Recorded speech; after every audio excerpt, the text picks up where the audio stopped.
APCR और SAO की जानिब से ज़िले के शड़कोपा में क़ानूनी बेदारी मुहिम के ताल्लुक़ से एक जलसा मुनक़्क़द किया गया था, जिसमें एडवोकेट सुहेल अहमद ने बात करते हुए कहा कि क़ानून को समझना मौजूदा वक्त के लिए बेहद ज़रूरी है।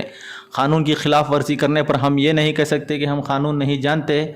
इस वक्त भारत में हम अक़लियतों को हर मामले में निशाना बनाया जा रहा है। ऐसे में मुसलमानों को क़ानून से वाकिफ़ रहना बेहद ज़रूरी है। जब हम क़ानून पर अमल पैरा होते हैं तो क़ानून हमारा साथ देता है। मज़ीद इन्होंने कहा कि इंडियन लॉ और शरिया लॉ में फ़र्क है, क्योंकि इंडियन लॉ को तश्कील देने वाले इंसान हैं, जबकि शरिया लॉ अल्लाह का बनाया हुआ क़ानून है जो हमेशा रहने वाला है।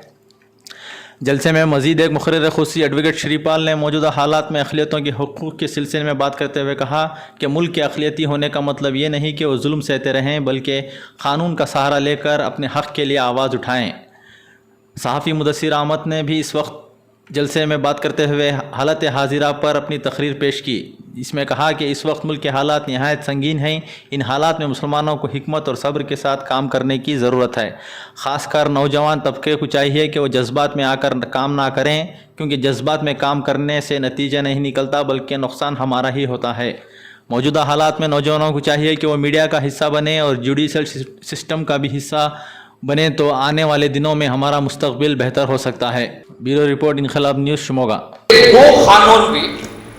दो कानून भी इंडिया के बनाए हुए कानून हैं।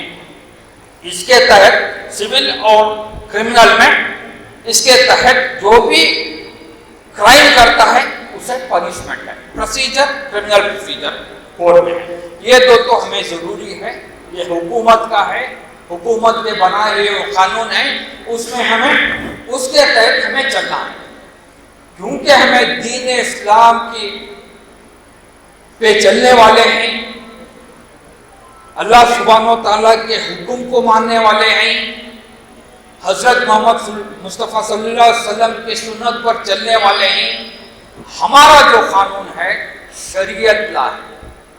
शरीयत ला 1930 में इंडिया में एक कानून बना है जो उसे शरीयत लॉ ऑफ 1937 एक्ट कहते हैं।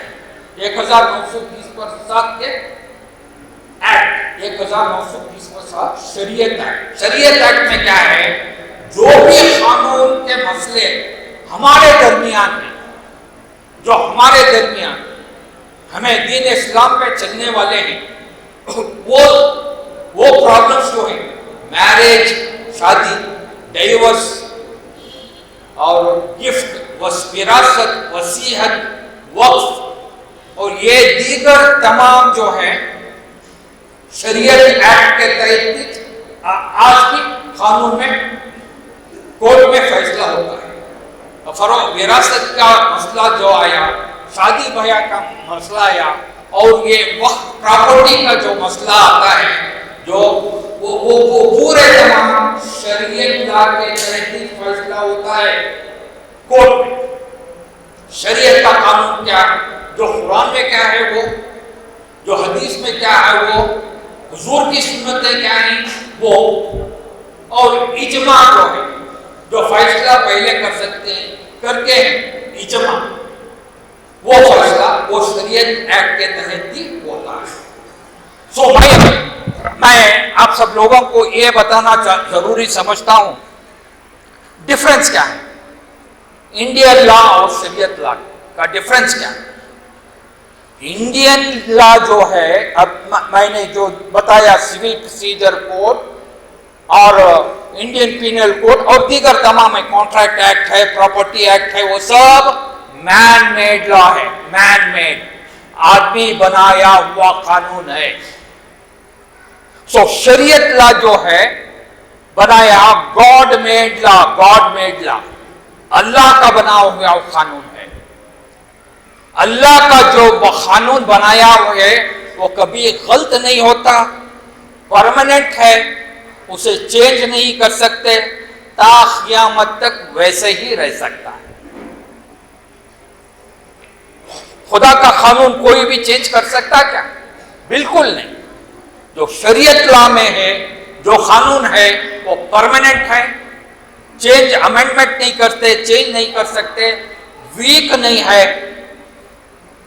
और जो कानून इंडिया में बनाया हुआ है वो मैन मेड लॉ है, तो आदमी बनाया हुआ कानून है, उसे कभी भी चेंज कर सकती, कभी भी मरोड़ सकती, तोड़ सकती, और ये कानून वीक है, परमानेंट नहीं, टेम्पररी है, फिल वक्त के वास्ते है, कभी भी चेंज कर सकती। बट अल्लाह का बनाया हुआ कानून, God made law is permanent and is for ever.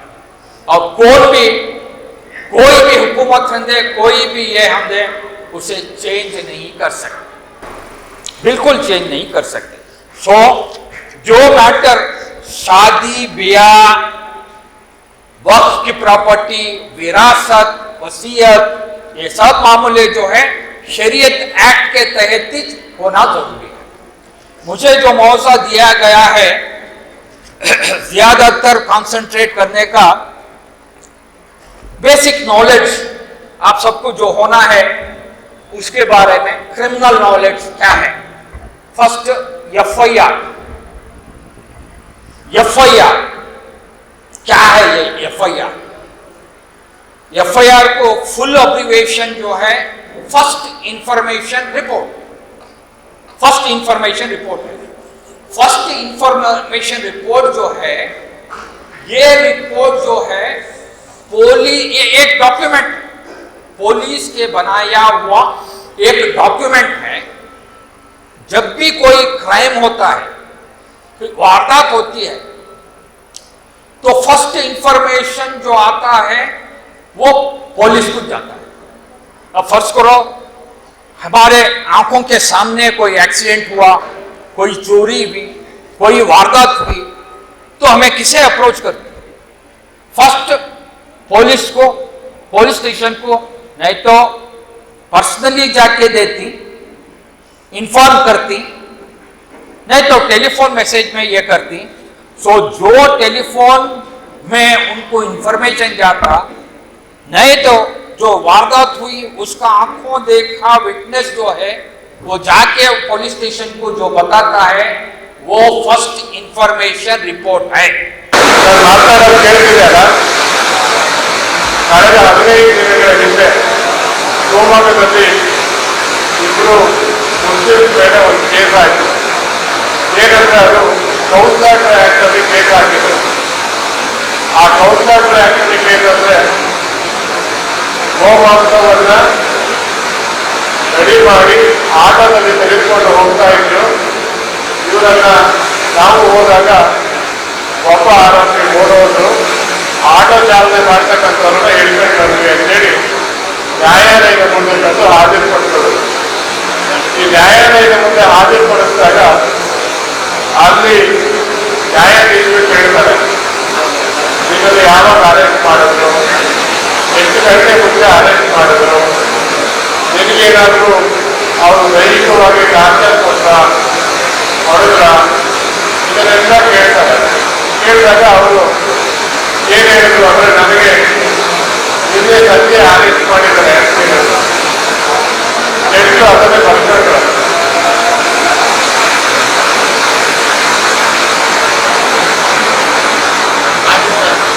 ನಿರೀಕ್ಷಣೆ ಜಾಮೀನುದಾರರಿಗೆ ಮತ್ತು ಇವರಿಗೂ ಈ ಪಾರ್ಟಿಗೂ ಕೂಡ ಇದನ್ನೇ ಕೋರ್ಟಿಗೆ ತಿಳಿಸ್ತಾರೆ. ಹೇಗೆಂದರೆ ಯಾವ ರೀತಿಯ ಸುಳ್ಳು ಕೇಸುಗಳು ಆಗ್ತಾರೆ ಈ ಸಮಯದಲ್ಲಿ ನೋಡಿ. ಹೇಗೆಂದರೆ ಯಾವುದೇ ವ್ಯಕ್ತಿಯನ್ನು ಅರೆಸ್ಟ್ ಮಾಡಿ ಶ್ರೀರಾಮ್ ಅವರು ಹೇಳಿದರು, ಆತನನ್ನು ಅರೆಸ್ಟ್ ಮಾಡಿದಾಗ ಆತನನ್ನು ಮೆಡಿಕಲ್ ಚೆಕಪ್ಗೆ ಕಳಿಸ್ಬೇಕು, ಮತ್ತು ಜೊತೆಗೆ ಆತನ ಕುಟುಂಬಸ್ಥರಿಗೆ ಮಾಹಿತಿಯನ್ನು ಕೊಡಬೇಕು. ಯಾವ ಪ್ರಕರಣದಲ್ಲಿ ಅರೆಸ್ಟ್ ಮಾಡಬೇಕು ಅಂದರೆ, ಉತ್ತರ ಪ್ರದೇಶದಲ್ಲಿ 3-4 ವರ್ಷಗಳಿಂದ ಒಂದು ಅಗ್ನೇಶ್ ಕುಮಾರ್ ಅಂತಕ್ಕಂಥ ಒಂದು ಹೈಕೋರ್ಟ್ನ ಪ್ರಕರಣದಲ್ಲಿ ಹೇಳ್ತಾರೆ, 7 ವರ್ಷದ ಒಳಗಿನ ಯಾವುದೇ ಪ್ರಕರಣಗಳಿದೆ, ಅಂದರೆ 7 ವರ್ಷದ ಒಳಗಿನ ಯಾವುದೇ ಶಿಕ್ಷೆ ಇರ್ತಕ್ಕಂಥ ಪ್ರಕರಣಗಳಲ್ಲಿ ಯಾವುದೇ ವ್ಯಕ್ತಿಯನ್ನು ಬಂಧಿಸತಕ್ಕಂಥದ್ದಿಲ್ಲ. ಅದು ಎಕ್ಸೆಪ್ಟ್ ರೇಪು, ಮರ್ಡರು, ಹೋಮ್ಸೋ ಅಥವಾ ಟೆರರಿಸ್ಟ್ ಆಕ್ಟಿವಿಟೀಸು ಅಥವಾ ರಾಬರಿ ಇಂಥ ಪ್ರಕರಣಗಳು ಬಿಟ್ಟು 7 ವರ್ಷದ ಒಳಗಿನ ಯಾವುದೇ ಪ್ರಕರಣಗಳಿದ್ರೂ ಕೂಡ ಆತನನ್ನು ಬಂಧಿಸುವ ಹಾಗಿಲ್ಲ. ನಿಮಗೆ ಪೊಲೀಸರು ನೋಟಿಸನ್ನು ಕೊಡಬೇಕು. ನೋಟಿಸನ್ನು ಕೊಟ್ಟು ನಿಮ್ಮನ್ನು ಠಾಣೆಗೆ ಕರೆದು ನಿಮ್ಮನ್ನು ನೀವು ಮುಂದೆ ನ್ಯಾಯಾಲಯಕ್ಕೆ ಹಾಜರಾಗುವ ರೀತಿ ಮತ್ತೆ ಆ ಪ್ರಕರಣಕ್ಕೆ ಸಾಕ್ಷಿಗಳನ್ನು ನಾಶಪಡಿಸಿದ ರೀತಿಯಲ್ಲಿ ನೀವು ಕೇಸಿನಲ್ಲಿ ಸಹಕರಿಸಬೇಕು ಅಂತೇಳಿ ನಿಮಗೆ ಜಾಮೀನನ್ನು ತೆಗೆದುಕೊಳ್ಳುವುದಷ್ಟೇ. ಆದರೆ ಈಗ ಏನು ಮಾಡ್ತಿದ್ದಾರೆ ಅಂದರೆ ಅದು ಯಾವುದನ್ನು ನೋಡಲ್ಲ. ನೀನು ಮುಸ್ಲಿಮಾ, ನೀನು ಕ್ರಿಶ್ಚಿಯನ್ನ, ಅಥವಾ ನೀನು ನಮ್ಮ ಥರ ನೇರವಾಗಿ ಮಾತನಾಡ್ತೀಯ, ಎಡಪಂಥೀಯ, ನಿನಗೆ 7 ವರ್ಷ ಅಲ್ಲ 3 ತಿಂಗಳು ಶಿಕ್ಷೆ ಇದ್ದು ನೀನಿರು, 2 ದಿನ ನೀನಿರು, ಇನ್ನೊಂದಿಷ್ಟು ಸೇರಿಸ್ತಾರೆ. ಇದು ಈ ವ್ಯವಸ್ಥೆ ಇದೆಯಲ್ಲ, ಈ ವ್ಯವಸ್ಥೆ ಯಾತಕ್ಕಿದೆ ಅಂದರೆ ನಾವು ಅದನ್ನು ಪ್ರಶ್ನೆ ಮಾಡದೇ ಇರ್ತಕ್ಕಂಥದ್ದಕ್ಕೆ. ಯಾಕೆಂದರೆ ನಮಗೆ ಕಾನೂನು ಗೊತ್ತಿಲ್ಲದೆ ಇರೋದಕ್ಕೆ. ಭಾಳಷ್ಟು ಜನರಿಗೆ ಏನು ಅಂದರೆ ಪ್ರಕರಣ ಆಯಿತು ಎದುರಿ ಊರು ಬಿಟ್ಬಿಡೋಣ ಅಂತೇಳಿ, ಎಲ್ಲಿ ಬರ್ತಾರೋ ಏನೋ ಅಂತ. ಅದಕ್ಕೆ ನೀವು ಯಾವುದೇ ಪ್ರಕರಣಗಳು ಈಗ ಆಯಿತು, ಈಗ ಇಲ್ಲಿಂದ ನಾವು ಹೋಗ್ತಾ ಇದ್ದೀವಿ, ನೀವು ನಮ್ಮನ್ನು ಕಾರ್ಯಕ್ರಮಕ್ಕೆ ಕರೆದಿದ್ದೀರಿ, ಇಲ್ಲಿ ಯಾರೋ ಬಂದು ಗಲಾಟೆ ಮಾಡೋದು, ಒಂದು ಕೇಸ್ ಏನೋ ರಿಜಿಸ್ಟ್ರ್ ಮಾಡೋದು, ಹಾಗಾದ ಕೂಡ ನೀವು ಊರು ಬಿಡಬೇಕಾಗಿಲ್ಲ, ಅಥವಾ ನೀವು ಇದು ಮಾಡೋಕ್ಕಾಗಿಲ್ಲ. ಪೊಲೀಸರು ಬಂದು ನೋಟಿಸ್ ಕೊಡಬೇಕು, ನೋಟಿಸ್ ಕೊಟ್ಟಾಗ ನೀವು ಸ್ಟೇಷನ್ನಿಗೆ ಹೋಗಬೇಕು, ನಿಮ್ಮ ಹೇಳಿಕೆಯನ್ನು ತೆಗೆದುಕೊಡ್ಬೋದು, ಅಥವಾ ನಿಮಗೆ ಮತ್ತೆ ಹಾಜರಾಗೋದಕ್ಕೆ ನ್ಯಾಯಾಲಯದ ಮುಂದೆ ಹೋಗೋದಕ್ಕೆ ಒಂದು ಜಾಮೀನನ್ನು ಪಡಿಬೋದು. ಆದರೆ ಈ ಪ್ರಕ್ರಿಯೆ ಸಹಜ, ಇದು ಕಾನೂನಿನ ಅಡಿಯಲ್ಲಿರ್ತಕ್ಕಂಥದ್ದು. ಮತ್ತು ಈ ದೇಶದ ಭಾರತೀಯ ಸಂವಿಧಾನ ಏನಿದೆ ಅದರ ಆರ್ಟಿಕಲ್ 22ರಲ್ಲಿ ಮತ್ತು ಆರ್ಟಿಕಲ್ 20ರಲ್ಲಿ ನಿಮಗೆ ಸಂಪೂರ್ಣವಾದಂಥ ಯಾವುದೇ ಒಬ್ಬ ಅಪರಾಧಿಗೆ ಅಂದರೆ ಆರೋಪಿಗೆ ಸಂಪೂರ್ಣವಾಗಿ ಆತನ ವ್ಯಕ್ತಿ ವೈಯಕ್ತಿಕ ಸ್ವಾತಂತ್ರ್ಯವನ್ನು ಪ್ರೊಟೆಕ್ಟ್ ಮಾಡಬೇಕು. ಒಂದೇ ವ್ಯಕ್ತಿಯನ್ನು ಒಂದೇ ಪ್ರಕರಣಕ್ಕೆ 2 ಬಾರಿ ಶಿಕ್ಷಿಸುವ ಹಾಗಿಲ್ಲ ಅಂತೇಳಿ ಮಾಡ್ತಾರೆ. ಅದೇನು ಮಾಡ್ತಾರೆ, ಒಂದು ಕ್ರಿಮಿನಲ್ ಕ್ಲಾಶ್ ಆಯಿತು ಅಂದರೆ ಒಬ್ಬನ ಮೇಲೆ 10 ಕೇಸುಗಳನ್ನು ಹಾಕ್ತಾರೆ. ನೀವು ನೋಡ್ಬೋದು, ಗುಜರಾತ್ನಲ್ಲಿ 10,000 ಜನರ ಮೇಲೆ FIR ಅನ್ನು ಹಾಕ್ತಾರೆ. ಇಡೀ ಜಗತ್ತಲ್ಲಿ ಅದೇ ಮೊದಲು 10,000 ಜನರ ಮೇಲೆ FIR ಹಾಕ್ತಾರೆ. ಶಿವಮೊಗ್ಗದಲ್ಲಿ ಇಲ್ಲಿ ಇದರ ಗೆಳೆಯರು ಗೊತ್ತು, 50 ಜನ 100 ಜನರ ಮೇಲೆ FIRಗಳನ್ನು ಹಾಕ್ತಾರೆ. ಹಾಕಿ ಯಾವ ಕಾರಣಕ್ಕೆ ಹಾಕ್ತಾರೆ ಅಂದರೆ, ಒಂದು ಶಿಕ್ಷೆ ಆಗುತ್ತೋ ಬಿಡುತ್ತೋ ನಿಮ್ಗೆ ಅದು ಹೆರಾಸ್ಮೆಂಟ್ ಆಗಬೇಕು. ನ್ಯಾಯಾಲಯಕ್ಕೆ ಹಾಕಿ ನೀವು ಜಾಮೀನನ್ನು ತೆಗೆದುಕೊಂಡ ಮೇಲೆ ಎಲ್ಲ ಆರೋಪಿಗಳು ಬಂದರೆ ಮಾತ್ರ ಮುಂದಿನ ಪ್ರೊಸೀಡಿಂಗ್ಸ್ಗಳಾಗುತ್ತೆ. ಒಬ್ಬರು ಬಂದರು, ಇನ್ನೊಬ್ಬರು ಬಂದಿಲ್ಲ ಅಂದರೆ ಮತ್ತೆ ಪೋಸ್ಟ್ಪೋನ್ ಆಗುತ್ತೆ. ಈ ಥರದ ಕಾರಣಕ್ಕಾಗಿ ಅದನ್ನು ಅಂಥ ಸಮಯದಲ್ಲಿ ನೀವೇನು ಮಾಡಬೇಕು ಅಂದರೆ, ಅದನ್ನು ಆ ಕೇಸುಗಳನ್ನು ಡಿಸ್ಚಾರ್ಜ್ ಅಪ್ಲಿಕೇಶನ್ ಅಂದರೆ ನನ್ನನ್ನು ಅದರಿಂದ ಬಿಡುಗಡೆಗೊಳಿಸೋದಕ್ಕೆ ಸುಳ್ಳು ಆರೋಪವನ್ನು ಹೊರಿಸಿದ್ದಾರೆ ಅಂತ ಡಿಸ್ಚಾರ್ಜ್ ಅಪ್ಲಿಕೇಶನ್ಗಳನ್ನು ಹಾಕಬೇಕು. ನಮ್ಮ ವಕೀಲರುಗಳು ಏನು ಮಾಡ್ತಾರೆ ಅಂದರೆ ಆ ಕೆಲಸವನ್ನು ಮಾಡಲ್ಲ. ಆ ರೀತಿಯ ಡಿಸ್ಚಾರ್ಜ್ ಅಪ್ಲಿಕೇಶನ್ಗಳನ್ನು ಹಾಕಿದ್ರೆ ಈ ನ್ಯಾಯಾಲಯದಲ್ಲಿ ಆಗಲೇ ಇತ್ತು, ಮೇಲ್ ನ್ಯಾಯಾಲಯದಲ್ಲಿ ಅದು ನಮ್ಗೆ ಅನುಕೂಲ ಆಗುತ್ತೆ, ನಮ್ಮನ್ನು ಡಿಸ್ಚಾರ್ಜ್ ಮಾಡ್ತಾರೆ.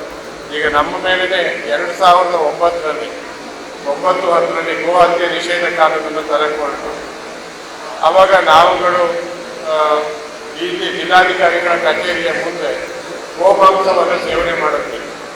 ನೀವು ಗೋ ಹತ್ಯೆ ನಿಷೇಧ ಕಾನೂನು ತರೋದ್ರ ಮೂಲಕ ಒಂದು ಧರ್ಮವನ್ನು, ಒಂದು ಜನರನ್ನು ಟಾರ್ಗೆಟ್ ಮಾಡ್ತೀರಿ, ಜೊತೆಗೆ ಇಡೀ ರೈತಾಪಿ ವರ್ಗದ ವಿರುದ್ಧವಾಗಿದೆ. ಇದು ಬರೀ ಆಹಾರ ಒಂದೇ ಅಲ್ಲ,